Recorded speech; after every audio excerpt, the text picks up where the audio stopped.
Today, Syria's new Prime Minister calls for stability and calm. Pro-European parties seek to form a government in Romania, and police raid the offices of the South Korean president. From TLDR News, this is your daily briefing for Wednesday the 11th of December 2024. We begin in Syria, where the man appointed to lead the country's new transitional government has said it's time for people to enjoy stability and calm, following the overthrow of former President Bashar al-Assad.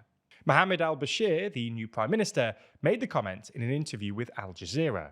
Bashir has previously served as the head of the rebel administration in Syria's northwest, and has been tasked with leading the country's transitional government until March 2025 by HTS, the Islamist rebel group whose lightning offensive over the past few weeks toppled the Assad regime. So, who exactly are Syria's new leaders, and what will they do for the country?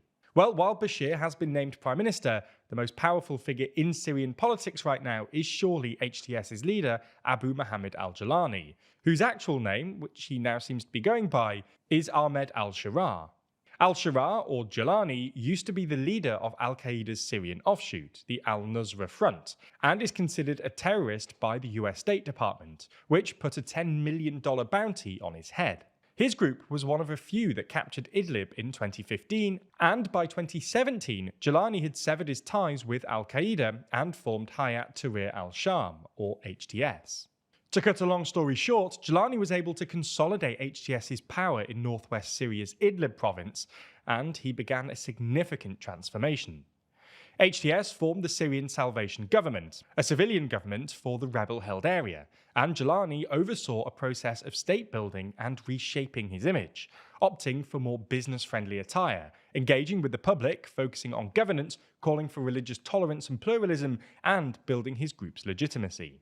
Since taking Damascus and toppling Assad last week, al-Sharaa, having dropped the use of Jolani, has continued to project himself as someone that Syria and the international community can work with.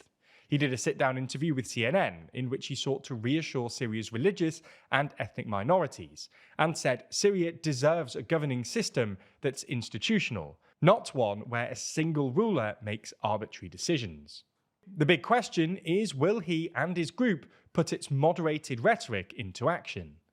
Action will be key to the international community's approach to dealing with Syria's new leaders, including whether or not to lift their terrorist designation. Now, it's worth pointing out that Syria's new government doesn't actually control the whole country. As we've reported in the past few days, the Israeli military has seized land in and beyond what was a buffer zone in the Golan Heights, and has carried out hundreds of strikes across Syria since Assad fell, to quote, destroy strategic capabilities that threaten the state of Israel. Separately, most of eastern Syria continues to be held by Kurdish forces, and some areas along the border with Turkey are held by the Turkish-backed rebels. How these various groups come together and interact will be key to shaping the new post-Assad Syria. In a positive sign, the Kurdish-led SDF announced that it had reached a ceasefire deal with Turkish-backed rebels in the northern city of Manbij to ensure the safety and security of civilians. Now, we've got a whole load of videos on the recent events in Syria that you should check out over on the TLDR News Global channel if you're interested. Now, before we continue, I just wanted to thank everyone who continues to watch and like the daily briefing every single day. Making these videos requires a lot of research and hard work to make sure that we bring you the most up-to-date and accurate news every day. And that's also an expensive process.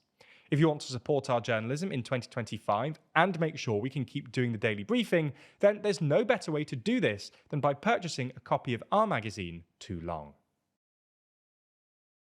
Pro-European political parties in Romania have agreed to build a pro-EU governing majority that keeps out the hard right. For context, Romania held a parliamentary election on December the 1st, in which the ruling leftist Socialist Democrats won the most seats, while several ultranationalist right-wing Russian-friendly parties managed to win over a third of seats. On Monday, the Social Democrats agreed to form a pro-European government, with their current coalition partners, the centre-right Liberals, the centrist opposition Save Romania Union, and an ethnic Hungarian party. Romania is in something of a political crisis, as the country's top court annulled the first round of its late November presidential election, ordering a complete rerun, following accusations of Russian electoral meddling. The pro-European parties are considering endorsing a single candidate for the presidential election rerun, in the hopes of lifting their odds of winning against a wave of support for ultra-nationalists. Next up, we bring you yet another dramatic update from South Korea, which is still reeling from President Yoon Suk-yeol's attempt to impose martial law last week. Today, South Korean police raided President Yoon's office amid a widening investigation. Yoon was not present during the raid, however he was named as a suspect in the search warrant. Separately, officials say that Yoon's defense minister at the time of the martial law attempt, Kim Yong-hyun, attempted to take his own life while in police detention last night, but was prevented and is now in a stable condition and under observation. Kim, as a close confidant of Yoon and his defense minister, is thought to have played a key role in the martial law attempt, and has formally been arrested on charges of engaging in critical duties during an insurrection, and abuse of authority to obstruct the exercise of rights. The opposition, who decried Yoon's actions as an attempted coup, will introduce another motion to impeach him this weekend, after last week's motion failed, in the hopes that more lawmakers from Yoon's own party are feeling the political and public pressure to impeach. The turmoil has made headlines around the world, including for the first time in neighbouring North Korea, whose state news agency published an article on growing social unrest in the south, and said the puppet Yoon Suk-yeol, who had already faced a serious crisis of governance and impeachment, declared martial law unexpectedly and unleashed the guns of the fascist dictatorship on the people. The International Rescue Committee, or IRC, today unveiled its annual emergency watchlist, with Sudan topping the list for the second year in a row. According to the IRC, Sudan, in the grips of a brutal civil war, is the biggest humanitarian crisis ever recorded, accounting for 10% of people in humanitarian need globally, despite being home to just 1% of the global population. Sudan has the largest displacement crisis in the world, and is heading towards one of the world's worst famines in decades. The IRC's top 10 humanitarian crises in order are Sudan, occupied Palestinian territory, Myanmar, Syria, South Sudan, Lebanon, Burkina Faso, Haiti, Mali, and Somalia. Other countries in the second half of the list include Afghanistan, Ethiopia, Ukraine, and Yemen. The IRC sets out four, quote, deep-seated imbalances in the international system that are driving crises.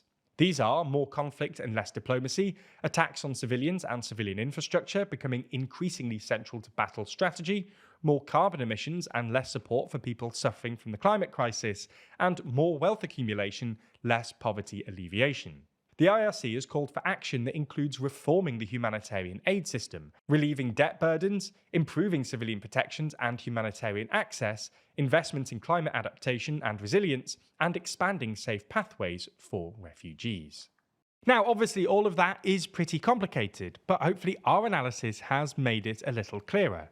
Making videos like this requires a lot of effort and research to uncover what's really going on, before then summarising it into something that makes sense to everyone. But that's an expensive process. Running TLDR this year has cost just under £800,000, which, when your main product is free YouTube videos, is quite a lot of money.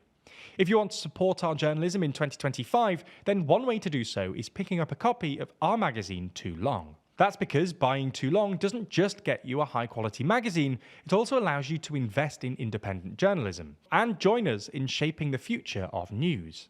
Now, this most recent issue focuses on the 29 biggest elections of the year, making sure you understand what really happened in this mega election year and commemorating one of the biggest years in news. We don't just discuss elections, though. We also run through China's trade issues, Biden's successes and failures, and the UK's new opposition leader, and the state of the wars in Ukraine and Gaza. Plus, the fact it's a magazine also means we're not constrained by the time limits or algorithms imposed by YouTube.